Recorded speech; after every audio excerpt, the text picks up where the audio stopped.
Get your first loan with 0 interest rate for 7 days and up to 25,000 na pautang for up to 180 days for repeated loaners. And dito guys ay fast approval nga daw po sila, no hassle at no hidden fees. Direct mo nga daw po ito na ma-receive sa iyong GCash account at ayun, buo mo nga daw po na ma-receive ang iyong loan dito. Ayan guys, so kung interested nga po kayo na malaman ang buong detalye sa bagong platform na ito, na searchable na rin po siya dyan sa Google Play, na si Big Loan. Ayan, so panoorin mo na muna ang video na ito hanggang dulo. Huwag ka na muna mag-skip dyan dahil dito nga po ay applyan ko na rin po siya ora mismo. Nang sa ganyan makita natin kung legit or sadya nga bang totoo na nagpapahiram ito ng pera. Siyempre, bago tayo mag-proceed, kung bago pa lang po dito sa aking YouTube channel, please consider to subscribe na muna and click mo na rin po ang notification bell dyan para naman lagi kang updated sa mga incoming videos na ina-upload ko dito.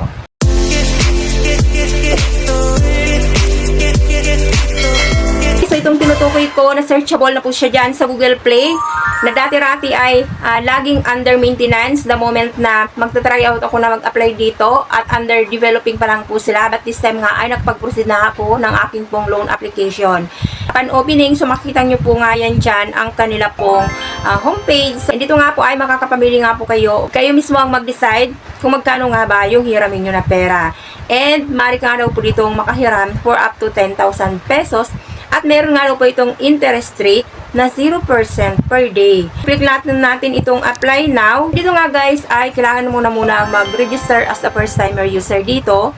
And ayan, at kailangan mo rin ditong basahin yung kanila pong agreement. And click lang po yung agree. So hingian ka na nga po kaagad dito ng iyo pong basic information. So full name nyo, including po yung isa na kaagad na government valid ID. So makakapamili ka nga po kung passport ID, driver's license unit ID, social security system ID, and HELSIS ID. Next ay current address. So next ay employment details. So mag-declare ka dito kung employed ka po ba or unemployed. Dito nga isa lang po yung hinihingi nila na contact references mo. So mamimili ka kung relative ba, friend, collegios. Lagay nyo po yan dyan yung relationship nyo doon sa contact person na binigay nyo, including po yung full name niya at yung phone number. Next nga ay disbursement account na kaagad. Bank transfer or e-wallet. So number 1 recommended nila dito ay GCash account. Bank account naman ay pwede nga po ang Bangko de Oro, BPI Land Bank or Metrobank. So or any bank account po yan na meron po kayo. And ayan guys, so nandun na nga po kaagad, nasa scoring na daw, nasa checking of data na daw po. So ayan, so please wait, your application is under review. So ayan, so wala pa nga pong 60 seconds or 1 minute. Bumungad na nga po na mayroon nga daw po akong available offer na 3,000 pesos for 7 days. And nakalagay niya ay free loan or 0%. Pwede nga rin daw po yung 14 days kung gusto ko na yung 14 days ang pipiliin ko na repayment terms. Sabi ko nga po, free loan po nila yung 7 days na binigay nila.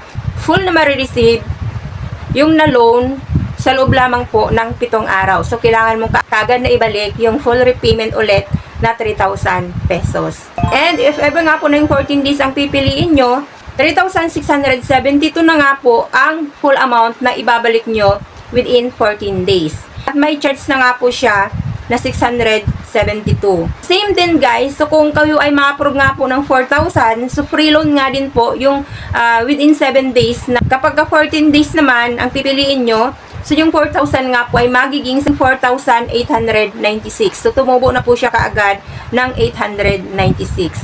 So if ever naman po na 5,000 yung hihiramin nyo, free loan yung 7 days, subo mo siyang marireceive at wala po siyang interest.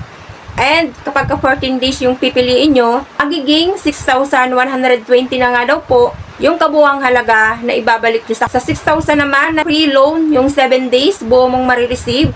At kapag 14 days naman ang pipiliin nyo, so ang kabuwang halaga na ibabalik nyo nga po ay magiging 7,344. So, tumubo na po sila ng 1,344 within 14 days. If ever naman ay 7,000 yung ma-approve sa inyo, free loan yung 7 days. Kapag 14 days naman ang pinili nyo, so ang kabuuang halaga na ibabalik nyo within 14 days ay magiging 8,568. So, tumubo na po sila ng halagang 1,568. Kapag ka 8,000 naman, free loan yung 7 days, 14 days nga daw po nun, ay magiging 9,792 kabuuang halaga na ibabalik nyo. So, tumubo po sila ng 1,792. Kapag ka 9,000 naman, so, free loan yung 7 days, yung 14 days niya ay magiging 11,016. Tumubo po sila ng 2,016. If ever nga po ay ma-approve kayo sa 10,000 pesos, so again, free loan yung 7 days, buo mong marireceive. 14 days to pay ang pinili nyo, so magiging 12,240 na po yung kabuuang halaga na ibabalik nyo within 14 days. Kung nahanapan pa sila ng iba pa pong deduction, so mukhang wala naman na silang pinakita. Parang reasonable naman po siya kung yung 14 days nga naman ang pipiliin nyo. Ayun guys, so isipin nyo kung ito ba ay sapat na para kayo ay tulungan sa pangangailangan mo. Ang desisyon nasa inyo na po yan. Nung kinli ko itong confirm, doon sa 5,000 lang po ako nag-focus ng paghihiram po ng pera. And so nakalagay niya naman ay we are checking your data. So please wait, your application is under review.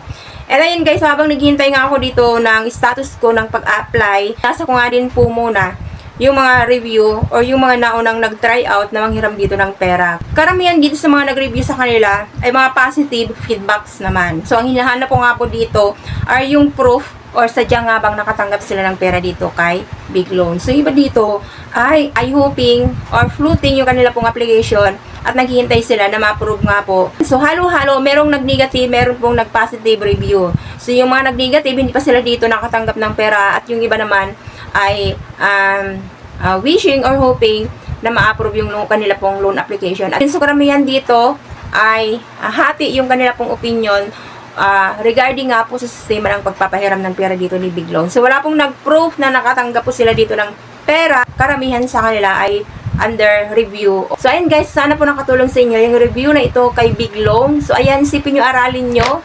At dito naman ay wala po talagang nag-proof na nakatanggap na sila dito ng pera. So, kayo po, mag-decide, decision nyo na po yan, kung ita-try out nyo pa rin po na mag-apply dito kay Big Loans. So, ayun guys, so marami pong salamat, again and again, sa patuloy na pag-support nyo po dito sa aking mumunting bahay. So, marami pong salamat, God bless po, bye-bye, ingat po tayo lahat.